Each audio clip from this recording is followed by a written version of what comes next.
Welcome to A Date with Darkness podcast, where I will be discussing the impact of hurtful and abusive relationships and how to overcome them so that you can move through your pain and get to the kind of healthy relationships you want, need, and deserve. I'm Dr. Natalie Jones. I'm a licensed psychotherapist based in California. While I hope that you find this podcast educational and informational, please note it should not be substituted for treatment with a licensed mental health professional. Also, due to the nature of the podcast, some of the information presented on the show can be sensitive to some of my listeners, so please note that listener discretion is advised. Hello and welcome to the podcast, another installment. Thank you so much for being here with me today. And before we get started, you know how I like to jump right in with housekeeping stuff. So of course, I've been working on the group and individual membership coaching. So look for that to be coming out soon. Be sure to check the information in the show notes if you want to be on the notification list when that drops. Also, if you have any questions, comments, or concerns about the podcast, please email me at adatewithdarkness@gmail.com. You can view this podcast and the others on the website adatewithdarkness.com. And if you want to join the Facebook group where other like-minded folks are looking to get support and give support from healing from abusive relationships and other relationship wounding, visit us at the Facebook group A Date with Darkness. Thank you so much for joining this installment of today's podcast. I hope that all of you out there are staying safe, taking care of yourselves. And, it's the end of the year, so the holidays are quickly approaching. My goodness, it's already mid-October. The year has really gone by, and time has really gone by very quick. And before you know it, we'll be in 2022. But I'm glad to have you here with me today. So I thought that I would take a deeper dive. Some of my clients have been coming to see me here because they want to know why they let me phrase it this way. I'm going to phrase it in the way that my clients phrase it to me, or people when they call me, they want to, and they want to schedule a counseling appointment. They want to know why they continue to attract abusive relationships. What is it about them that draws in abusive personalities, or why they continue to kind of just have these same kind of toxic forces enter their lives, and they can't understand why they continue to be drawn to abusive relationships, and they continue these cycles in multiple aspects of their lives. And I thought that I would take a little bit of time and dive into that on today's podcast. And I want to talk a little bit about that because I think it's important to note that, while we attract all types of relationships, okay? We attract some good, we attract some bad, we attract some in between, we attract some relationships that are superficial, we attract some relationships that are, acquaintances and that never go too deep, but we have those types of relationships in our lives. Anyhow, so we have a range of relationships for most of us anyway, unless you're a hermit and you're kind of living alone and you have no contact with anybody ever. But for the most of us that interact with the general public, or we go out, or we have friends, or we have family, we attract a wide range of relationships. Okay. And so it's important to know that what tends to happen, and this is, I'm going to kind of dive into number one a little bit, is that, our brain filters for the negativity. So our brain is sort of filtering for people in our lives that aren't positive or that are negative or that reinforce any sort of prejudices or stereotypes or negative experiences that we may have. So while we're attracting all these different types of people, again, that go in all these different areas of our life, our brain, especially if we're in the healing process, or we've just started our healing process, or maybe you are one of those people that has really started to dive deeply into self-help. One of the things that you do is you start taking inventory, right? You start assessing and evaluate the relationships in your life. You start assessing and evaluating yourself, and you start thinking like, man, a lot of my relationships are toxic. Maybe you might start to think I'm toxic, and you start to kind of attribute the toxicity to everything. It's almost like you go into overload, right? And you completely discount some of the positive people in your life, or you don't give as much weight or credit to positive relationships. And you start to say, all the relationships I had, or all the men or all the women that I've encountered, right? We're kind of lumping everybody together. They were all toxic, or they were all abusive to me.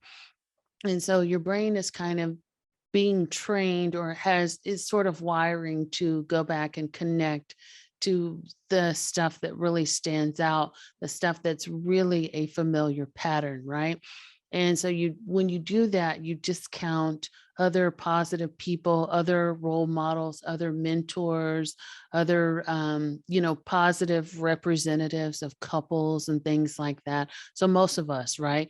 And this is again this there are exceptions to every rule. So I'm just talking about for those of us that applies to, that it's kind of like you go into overload, you're hypersensitive, and everything just seems to have this like, um, you know, you just kind of lump people in together, and they just seem to fit in this sort of box. It's black and white thinking is what I call it. They're either all good or they're all bad. And your brain is sort of filtering for that and confirmation of those negative experiences, right? And so when we start evaluating ourselves, we're looking for that confirmation, as well as when we go back out into the dating world, or we go back out into the friend world.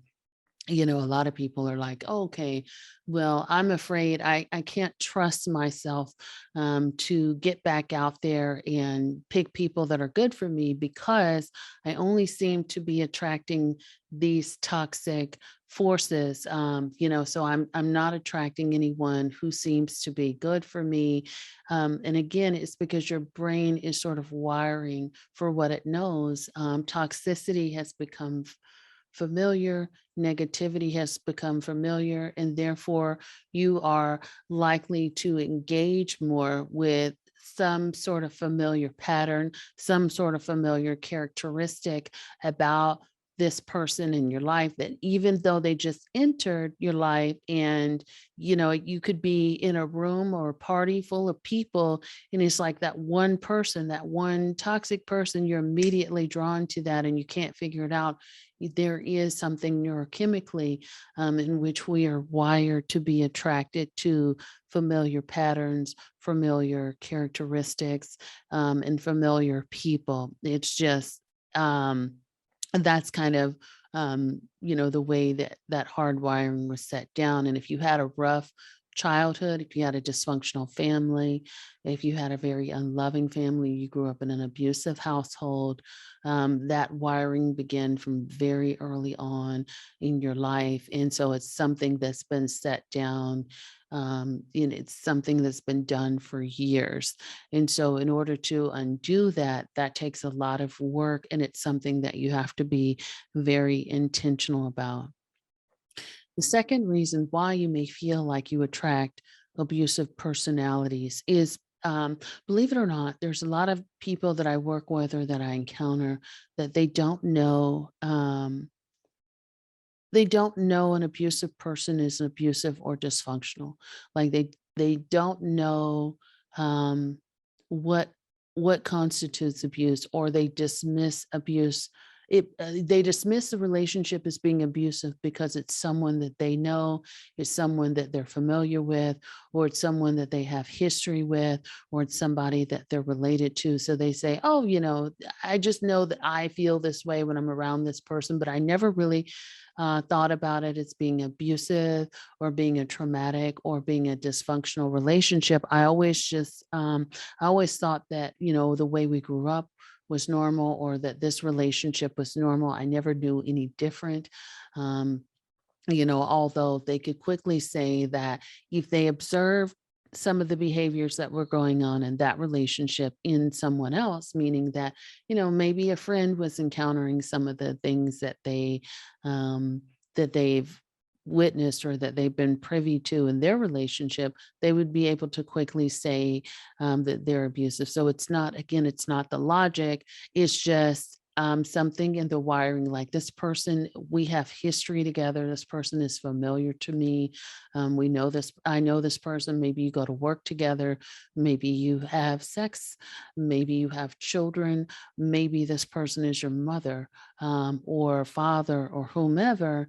And so that's quickly discounted as not being abusive for the simple fact that you have a relationship with a primary person in your life, and don't stop you don't think not don't stop, but you don't think that there's any way that somebody who has this type of close relationship with you would or should ever be abusive to you. So you just kind of discount that, or you don't even really consider that. So there's a lot of normalization of the behavior that becomes dysfunctional. And again, especially if we're talking about someone that we've known for a long time, or we're talking about people that that maybe raised us and that we've experienced since childhood, and that relationship is all we know, or we only have experienced relationships like that. It becomes, to a certain degree, normalized until you learn from someone or somewhere that something isn't normalized. um when I was, just to share a quick story with you, when I was doing my dissertation study, I did my dissertation study on African American women who were psychologically abused by their parents. Specifically, a lot of the women subjects in my study had experienced a significant number of psychological abuse from their mother. Um, and if you're a woman that is my age or a little bit older, when you start talking about African American role models, especially those on TV, most of the people reference the Cosbys as being their role model, right? And they reference looking to that Black family for an example of what a healthy, functioning Black family should be. And so, again, just about every single one of my subjects said that. And it wasn't something that I prompted them to say, or wasn't information that I fed them. I specifically just asked them, what what what was your family role model when you were growing up? And every single one of them said the Cosby family. And the way that we all know, the Cosby family is very, very unrealistic. And if you're talking about, which not all of the women that were in my study fell into this group, but if you're talking about people that maybe grew up without a lot of resources, or you're talking about people that grew up um, in a lower income or even middle income area. Again, the Cosby family does not exist. And it also doesn't exist from very many wealthy families either, wealthy Black families. But again, a lot of these women were trying to identify with um, something that didn't exist, and maybe grew up in single parent homes or things like that. And so they really didn't have a good representative of who or what to identify with.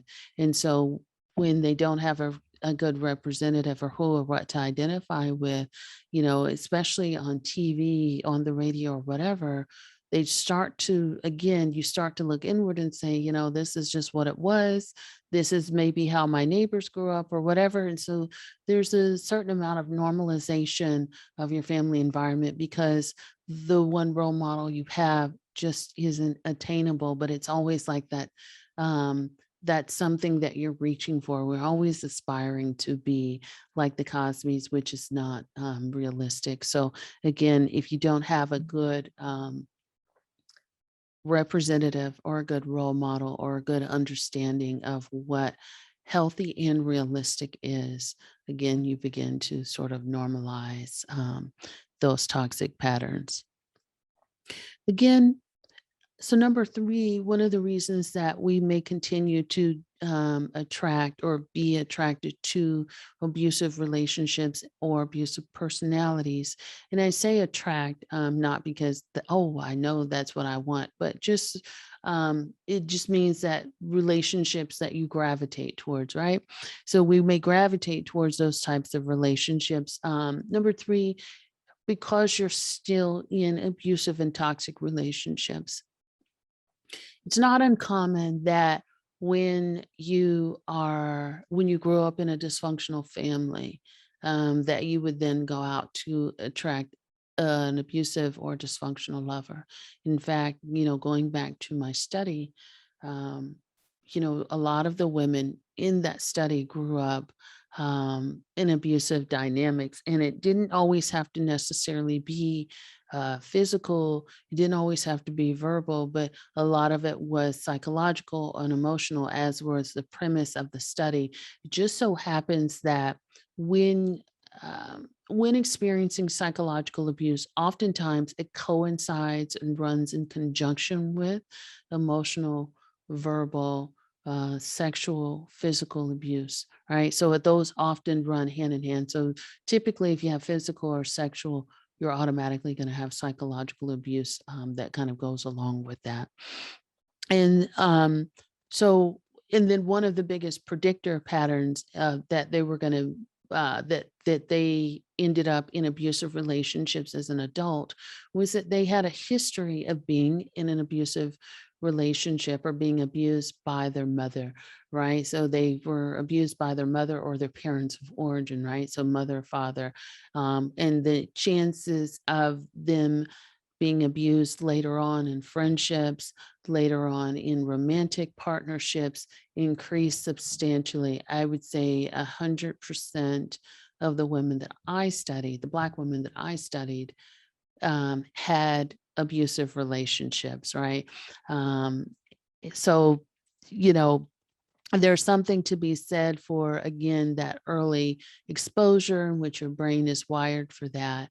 And then just that history that you're much more likely to be abused later on in life if you experience that growing up.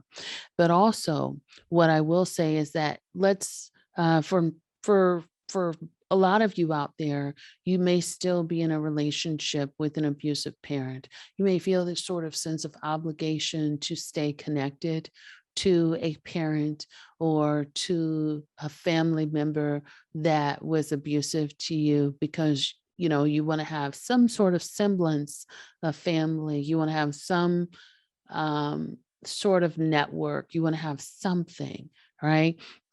And maybe you've sort of thought to yourself, well, this is the only mom I have, this is the only father I have, this is the only brother, sister, whatever the case may be, this is all I have. So I have to, I have to make space for this person in your life. And so I'm saying that to say there's a fair amount of mental work that has to be done in order to keep those types of personalities in your life. You have to do a lot of compensating. You have to make yourself very guarded.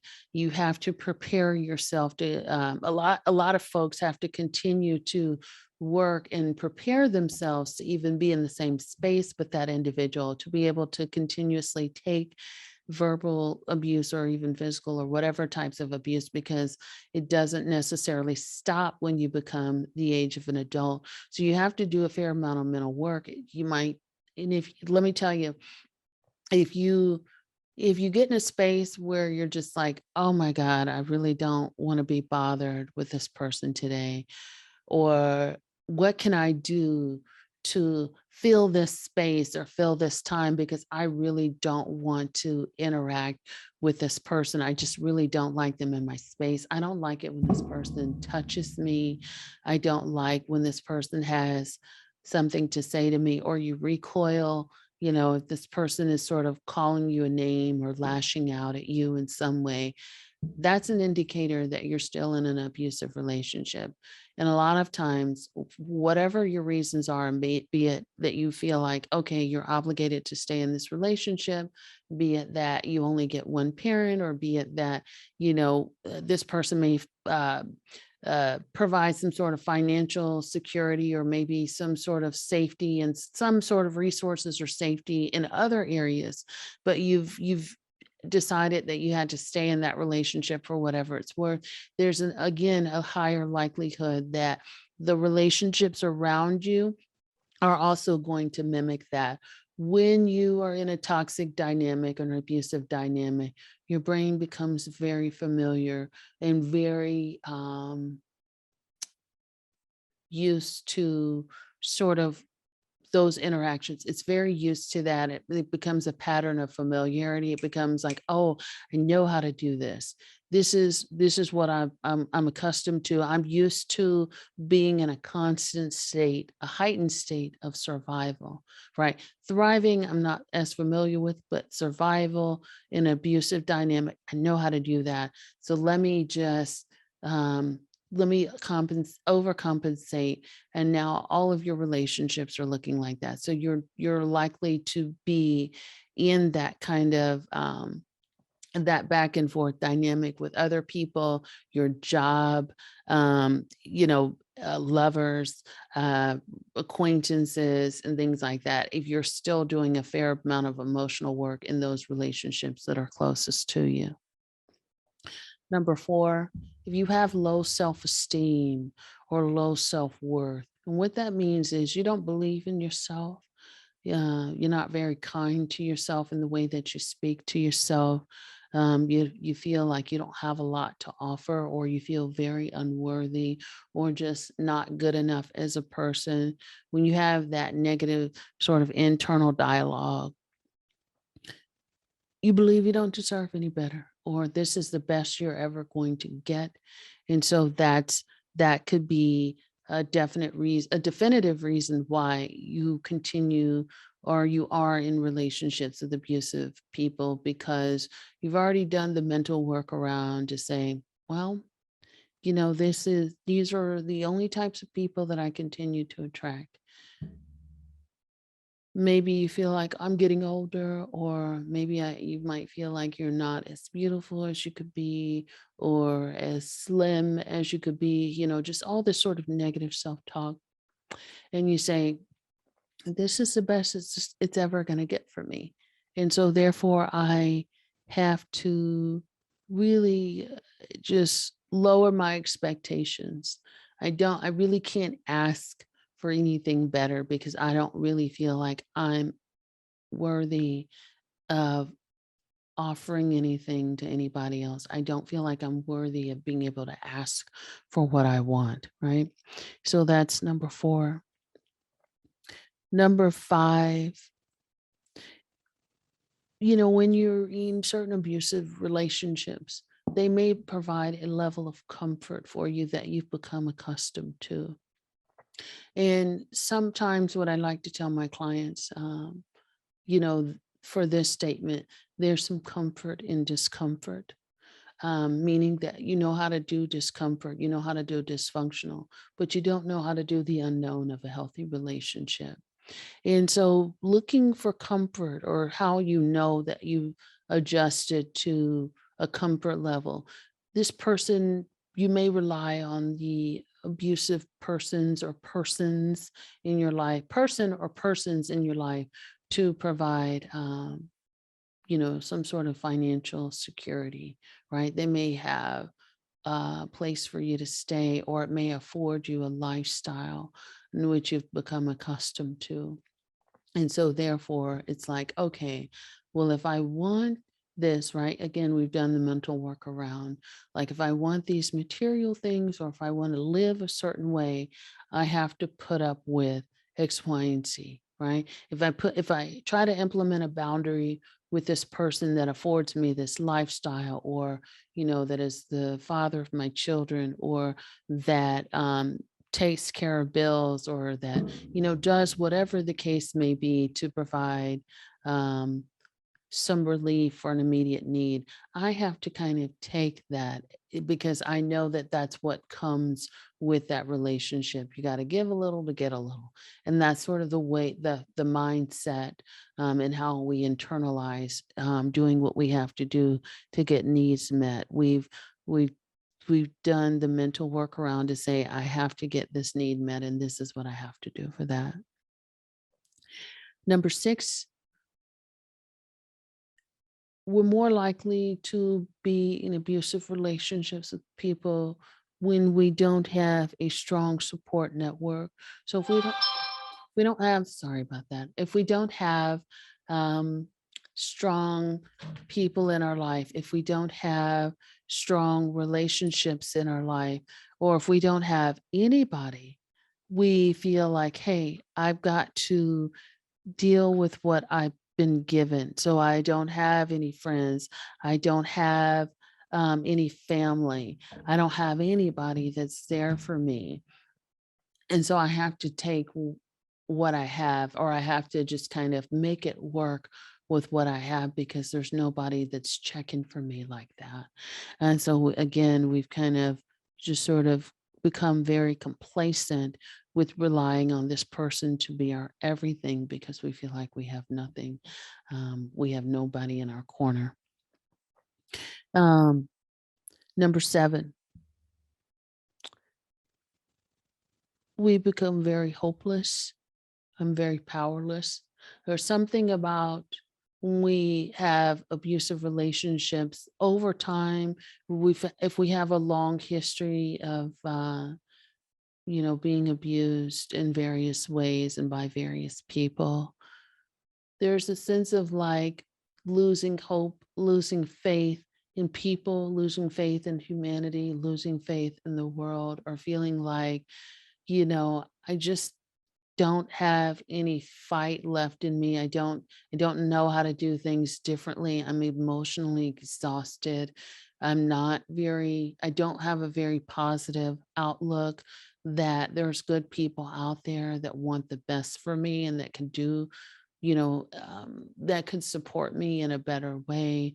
I'm not sure that I'm worthy of attracting love. And so, you just become very, it's like a negative spiral downward, where we don't have any faith, or belief, I should say, that things can be better, and that we do have the power to change, our circumstances. So we start to we lose that, and we feel like, we have no control over our destiny. We have no control over our future, and we just have to deal with, things as they come, almost kind of like a war zone. Like, I just have to deal with what's dealt my way. I don't trust anybody. So I know going into any situation that I'm just not going to be able to trust anybody. There's not any good people out there. All people are this, all people are that. And so I just have to deal with the cards that I've been dealt. So it's just very just feeling like there's a lot of despair there when it comes to humanity, human kindness, or believing that, and the possibility in good relationships. Number eight, rigid thinking or influences. There's a lot of us that grow up in abusive environments, um, that believe, we grow up with this, if you grew up in an abusive household, things are very black and white. They have to be ran a certain way or done a certain way. People fall into this category or that category. Um, and if you talk about church, if you grew up in a strict religious setting. There's a specific doctrine, a specific way of doing things. There's specific goals that you need to accomplish to be a worthwhile human being. But you're not necessarily given the tools of how to get there. You're not given the tools of how to be effective at getting the best outcome for yourself. You're just told that these are things that you must accomplish to show that you are a worthy human being. Those things could be like getting a degree, a college education. It could be something like getting married, having children. Those certain things that, in certain societal elements in the US, these are things that, again, and I'm not saying that they do, but that are perceived as making a person successful, like get married, have children. You have to follow this certain standard of a lifestyle, specifically women, especially is that, if you're not, if you haven't produced certain results by a certain time, then you're looked at as like, what's wrong with you? What happened to you? Why aren't you doing this? And again, if you add the element of church to it, if you grew up in a very strict religious household, or if you grew up with a very strict religious doctrine, a lot of churches preach virginity until marriage, or you couldn't date until you were dating. Like if you were dating, you had to be dating for marriage. So dating wasn't taught as a method of self-exploration. It was taught specifically as a way to groom yourself specifically for marriage. And so there's a lot of people out there that have only dated like specifically for marriage. So that means that they've only dated like a couple of people. They've only dated and then got married very quickly at a very young age, and didn't really get a chance to explore life. And a lot of times when we don't get a chance to explore when we're growing up, we don't get a chance to explore our individuality, our sexuality, our race, our culture, other people's races, other people's cultures, and things like that. Again, it becomes black and white, and we believe that life must be lived a certain way. Plus you have those societal influences and pressures that says that people must look and act a certain way in order to be deemed beautiful or worthy. And so we feel like, again, we have to be boxed into the certain things. And so we have these beliefs where we're not willing to bend, or we're not willing to explore where does that even come from, and what is the reasoning behind why I think this way. For example, we'll go back to the dating example. There's a lot of people out there that believe that they should be dating for marriage, or that when they date, they should only date one person, and that you should connect with one person and try to foster that relationship to build into a commitment. Or you're when you're dating, it's automatic, like you're in a committed relationships. So there's a lot of people that I talk to that maybe go out on 1, 2, or 3 dates with someone, and then they're sort of in a committed relationship. Dating per se is not a committed relationship, and I don't encourage my clients that work with me to date one person. I always encourage them to date multiple people so that they don't get pigeonholed into one person and try to maybe fit a square into a circle. There's a lot of times when we're focused on one person very quick and very immediately, which is what tends to happen in a lot of abusive relationships, is that we're drawn into that, and we spend time, copious amounts of time with that one person up front, and we become very committed very quickly. Not all, but in a lot of them. People become committed very quickly, and then they just sort of, they make it work. Even if there's red flags, we've bonded, we've had sex, we've made all these decisions, or I've dated, or I don't feel comfortable dating multiple people, or I've been taught that, if you're dating, you need to date one person.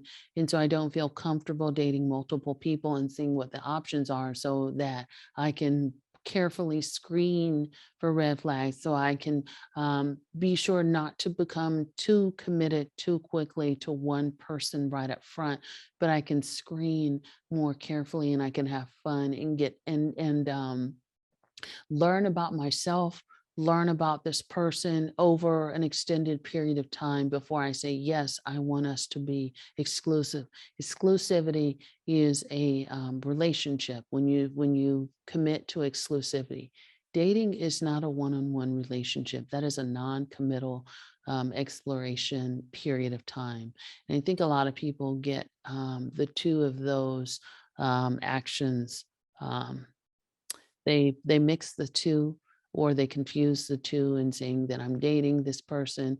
If you're dating and if you're not exclusive, then that means that that relationship is non-committal as of that time. It isn't until the two of you become mutually exclusive and you say, hey, this is we are, each other's boyfriend, girlfriend, girlfriend, girlfriend, boyfriend, boyfriend, or whatever it is, that you can put that label on it and say, we're exclusive, we're not dating outside of the relationships.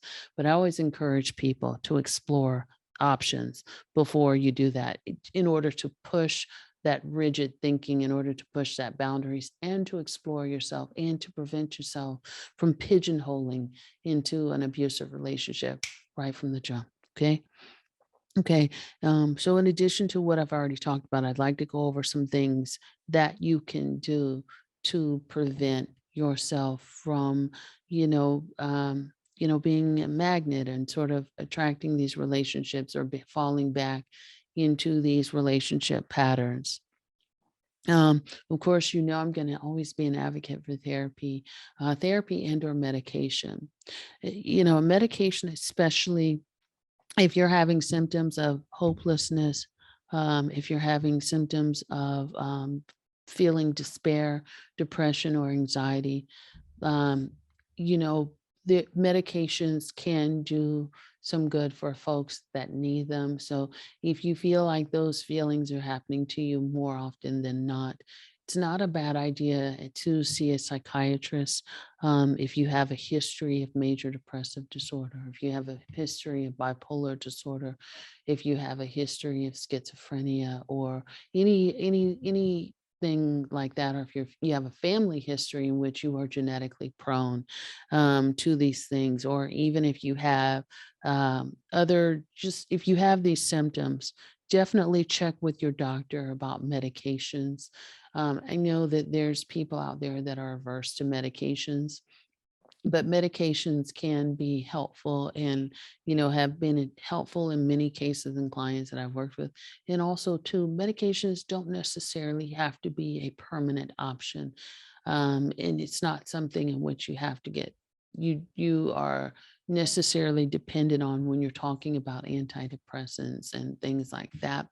Again, and if you are working with medications that have a potential for dependency, it's recommended. I recommend that you work with a psychiatrist that has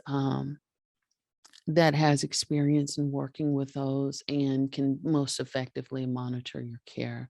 I don't advise working with a general practitioner for anything. And when you start talking about psychotropic medications that can be addictive, those would be things like anti-anxiety medications like benzodiazepines and things like that.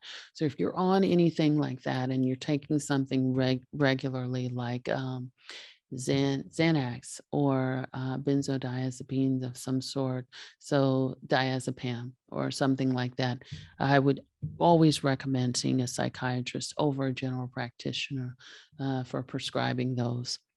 But therapy, I always recommend, whether or not you need medication, the therapist is going to be objective. They're going to help raise your awareness about what's going on in your life, and they're going to be able to help you pick out those abusive family patterns if they're trained in that. So if they're trained in relational trauma and abuse, they're going to help you be able to pick that out. I do recommend self-help, so things like podcasts, books, and things like that. I recommend self-help in conjunction with therapy. So what people have to realize is self-help is generalized tips and advice, kind of like what I give you on this podcast, right? You take what you need and leave the rest on the floor, but there's also something about the implementation that is beneficial for you, right? And everyone's case is different.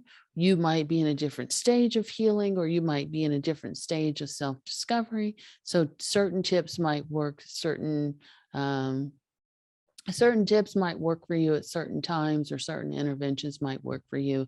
Cultural nuances need to be taken into account. So again, when you're talking about interventions, you want to look at, the family or the dynamic, and where those certain interventions and things like that are appropriate. And so again, I always advocate for you to use self-help with therapy. One of the things that I've noticed recently is um, a lot of people talk about attachment theory, and so when they're coming in for therapy, or when they're calling me and they want to see, what's up about treatment, a lot of them may reference, attachment theory. The general public, they have a general understanding about attachment theory, right? So they may have read it in a book somewhere, they may have heard about it on TV somewhere, but they have a general understanding of attachment theory and how that works, or they may have read it on a blog, right? They don't know the nuances and how attachment theory is applied to them, or attachment patterns. They just have a general understanding of, and a lot of times they don't know all of the different types of attachment. They may just say anxious or avoidant because that's something that's been very popularized on TV, but they don't know the premises behind it, or actually how it works, or how it's showing up in their relationships, or they're just kind of taking a few symptoms and applying it to themselves, or taking a few of the talking points that they've maybe heard, and they're applying that as a whole across the board for them, when that actually may not be the case. The attachment theory gets very complicated, and there's a lot more to it than just anxious and avoidance style attachment.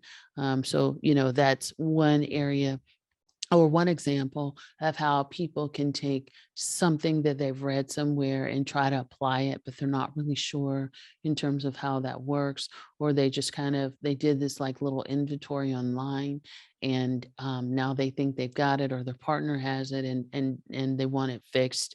But again, it's not that simple, and a lot of times there are some inaccuracies reported with that, or there's not enough. They don't have enough detailed information, or they don't know all of the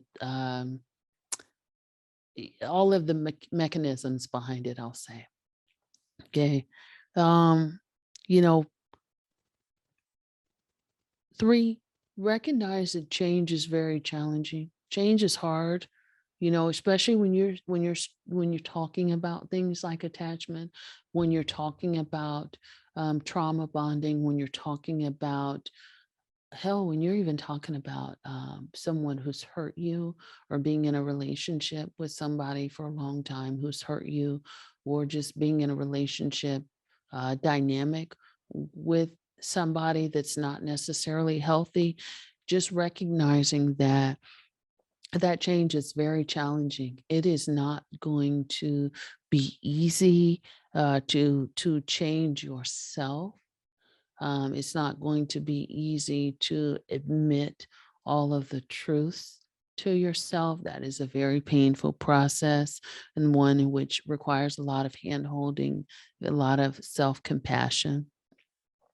For, I think I'm on four, but anyhow, four is that you want to be sure that you're focusing on yourself, being intentional about focusing on yourself and focusing on how you can work through this. Five, I'm going to say this. I believe it or not, there's a lot of people out there that um, send me messages, they call, send me emails, what have you, and they want to know how they can fix their partner. You cannot fix your partner. There's a certain amount of personal responsibility that goes into a person getting help. And again, there are some extraneous outliers, but for the most part, there's a lot of people out there that are very capable of getting help when necessary. Again, that's not always the case, but for folks that are capable of getting help, recognizing that you cannot help an abusive person, they are responsible for their own personal journey in getting their help and getting their needs met, and doing what they need to do. You cannot force them to do that, nor would I. Um, I certainly wouldn't advocate for you to do it, especially if you're on the receiving end of the abuse. If anything, you need to help yourself and get out of that before you try and help anybody else. So focusing on yourself and allowing that person to take personal responsibility for whatever happens to them after that. 5, thinking about what your future goals are. Making smaller goals as stepstones, I think, is very helpful. So you definitely want to be mindful of, like, what can I do? How can I help myself? And what can I do to get to the next level?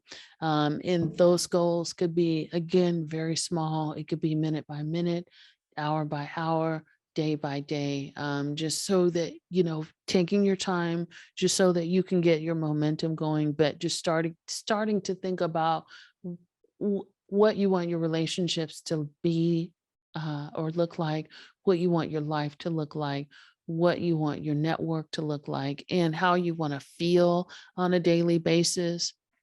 So taking the steps in order to implement that.